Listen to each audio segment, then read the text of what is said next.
Good morning, dear student.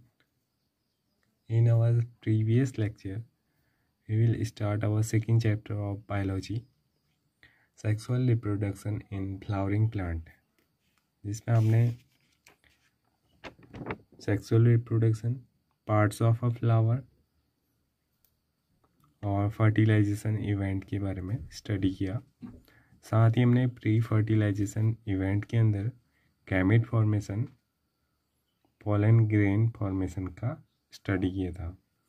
Pollen grain formation 2 steps में होता है, micro sporogenesis and micro gametogenesis. Micro sporogenesis को भी हम स्टडी कर चुके हैं. माइक्रो स्पोरोजेनेसिस क्या होता है? पोलन मदर सेल से पोलन ग्रेन्स का प्रिपेयर होना. और माइक्रोगैमेटोजेनेसिस क्या चीज़ होती है? पोलन ग्रेन्स के अंदर मेल गैमेट का फॉर्मेशन होना.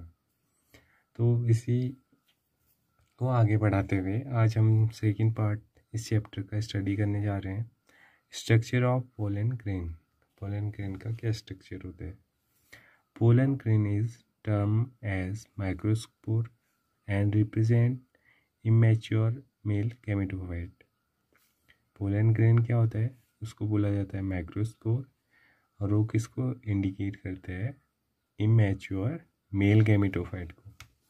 दे are generally round in shape और जनरली गोल शेप के होते हैं, सराउंडेड बाय 2 डिस्टिंक्ट लेयर, और इनके बाहर से 2 आउटर कवर पाई जाती है. The outer layer is thick rigid called exine, और जो सबसे बाहरी जो लेयर होती है उसे एक्साइन बोला जाता है. It is discontinuous at some places, और कुछ स्थानों पे इसमें क्या पाए जाते हैं? पोर्स पाए जाते हैं. उनको बोला जाता है called germ pore, through which pollen tube germinate, जिसके द्वारा जो पोलन ट्यूब है वो क्या होती है? जर्मिनेट होती है. Exine layer is formed by cutin and sporopollenin. जो एक्साइन लेयर है वो क्यूटिन और किससे मिलकर बनी होती है? Sporopollenin. Sporopollenin is highly resistant material and non biodegradable. Sporopollenin एक ऐसा मटेरियल है जो रेजिस्टेंट होता है और एक नॉन बायोडिग्रेडेबल, यानी कि उसको डाइजेस्ट नहीं किया जा सकता है, ना ही माइक्रोब्स के द्वारा, ना ही कोई अन्य फैक्टर के द्वारा.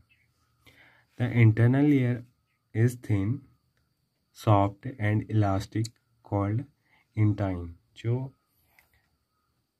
परागकण की आंतरिक लेयर होती है उसको एंटाइन बोलते हैं, और ये पतली होती है, कोमल होती है.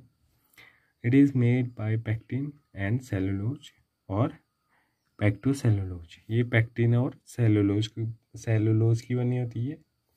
अभी और कभी कभी सेलुलोज के स्थान पर पेक्टोसेलुलोज पाया जाता है. Next topic is microgametogenesis, formation of male gametes. Pollen grains is the first cell of a male gametophyte. अभी केवल मेल गैमेटोफाइट जो डेवलप हुआ है वो पोलन ग्रेन हुआ है, जो कौन सी प्रोसेस से डेवलप हुआ है? Micro sporogenesis. अब हम माइक्रो गैमेटोजेनेसिस की बात कर रहे हैं. तो पोलन ग्रेन्स क्या होता है? फर्स्ट मेल गैमेटोफाइट होता है. The nucleus of the cell divide mitotically to produce vegetative cell or tube cell and a smaller generative cell. तो पोलन ग्रेन्स का न्यूक्लियस डिवाइड होता है माइटोटिक सेल डिवीजन से, और 2 सेल को प्रोड्यूस करता है, जिसमें से फर्स्ट होती है वेजिटेटिव सेल, जिसको ट्यूब सेल भी बोला जाता है, एंड सेकंड स्मॉलर होती है साइज में, जिसको जनरेटिव सेल बोला जाता है. That tube cell nucleus descend to the tip of the pollen tube and finally get degenerated. जो ट्यूब सेल होती है वो टिप की ओर, पोलन ट्यूब के टिप की ओर होती है और लास्ट में डिजेनरेट हो जाती है. The generative cell passes into the pollen tube and divide into 2 non motile male gametes. जो जनरेटिव सेल होती है वो पास हो जाती है पोलन ट्यूब के अंदर और 2 नॉन मोटाइल मेल गैमेट्स में डिवाइड हो जाती है। इस प्रकार से एक पोलन ग्रेन के अंदर क्या बनते हैं, 2 नॉन मोटाइल मेल गैमेट्स का फॉर्मेशन हो जाता है। Now we discuss about embryo sac formation. Female gametes के फॉर्मेशन को डिस्कस करेंगे। अ कार्पल और पिस्टल, एक पिस्टल के पास जो फीमेल पार्ट होता है फ्लावर के अंदर, has a terminal receptive stigma, जिसमें एक रिसेप्टिव स्टिग्मा होता है, a style and ovule bearing part called ovary, और जो ओव्यूल को बेयर करता है उस पार्ट को बोलते हैं ओवरी। तो पिस्टल के कितने पार्ट हो गए, 3 parts, stigma, style and ovary. Structure of megasporangium, megasporangium का स्ट्रक्चर कैसा होता है। माइक्रोस्पोरेंजियम हम किसे बोलते हैं, पोलन ग्रेन्स को बोलते हैं, एंड मेगास्पोरेंजियम किसे बोलते हैं, ओवरी को बोला जाता है। ओवरी का स्ट्रक्चर कैसा होता है इसका स्टडी करेंगे। Each ovule is attached to the placenta by means of a thin stalk called funicle. जो ओवरी होता है वो प्लेसेंटा से जुड़ा रहता है, जिसको क्या बोला जाता है, फ्यूनिकल बोला जाता है। देखो डायग्राम में देखो, ये वाला पोर्शन आपका क्या है, फ्यूनिकल है। इस पार्ट से पूरा ओव्यूल ओवरी के अंदर अटैच रहता है। The point of attachment of funicle with the ovule is called helium. और इस पार्ट को, जहाँ पर ये टिप है, इस वाले पार्ट को क्या बोला जाता है, हीलम बोला जाता है, जहाँ से फ्यूनिकल ओवरी से अटैच रहते हैं, ओव्यूल से sorry. The main region of is composed of a mass of parenchymatous cell called nucleus. एक जो बड़ा पार्ट है जो पेरेनकाइमेटा सेल से मिलकर बना होता है उसको क्या बोलते हैं, न्यूक्लियस बोलते हैं। ये एक बड़ा पार्ट है पूरा, इस वाले पार्ट को क्या बोला जाता है, न्यूक्लियस बोला जाता है, और ये पेरेनकाइमेटा सेल से मिलकर के बना होता है। The nucleus is covered by 1 or 2 layers called इंटिक्यूमेंट्स।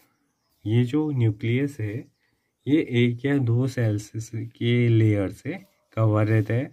यहाँ पर देखिए 1 लेयर, 2 लेयर, 3 लेयर, ये 3 लेयर आपको दिख रही हैं, इनको क्या बोला जाता है, इंटिक्यूमेंट्स।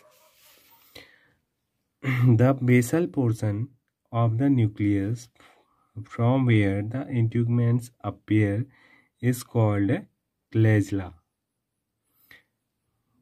क्लेजा। वो वाला पार्ट जहाँ से इंटीग्यूमेंट्स अपेयर होते हैं, दिखाई देते हैं, उस वाले पार्ट को क्या बोलते हैं, क्लेजा बोलते हैं, क्लेजा। Okay. A small opening of is left at the apex of integument known as micropyle. और एक स्मॉल ओपनिंग जैसी आपको दिखाई देती है ओव्यूल के स्ट्रक्चर में, यहाँ पर जहाँ पर को इंटीग्यूमेंट्स क्या होते हैं, ख़त्म हो जाते हैं, यहाँ पर एक स्मॉल ओपनिंग दिखाई देती है, इसको क्या बोलते हैं, माइक्रोपाइल बोलते हैं।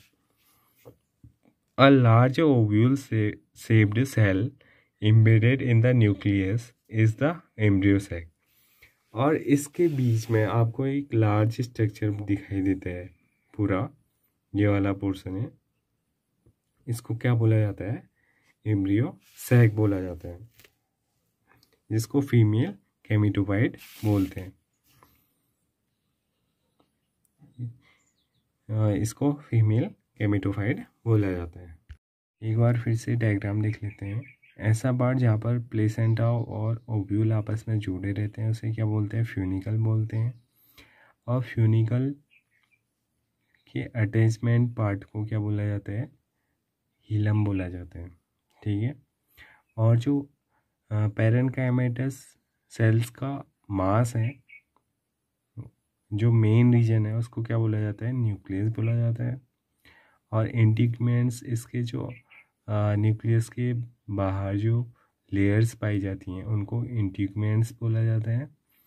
और साथ में क्लेजा।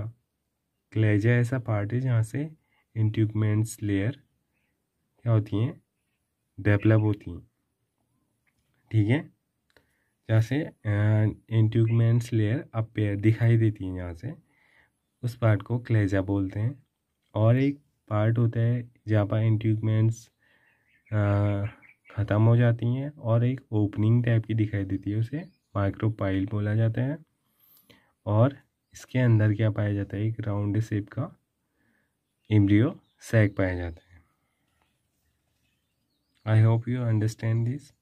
Our second part of this chapter is completed. Thank you. इससे आगे का पार्ट हम नेक्स्ट पार्ट में पढ़ेंगे।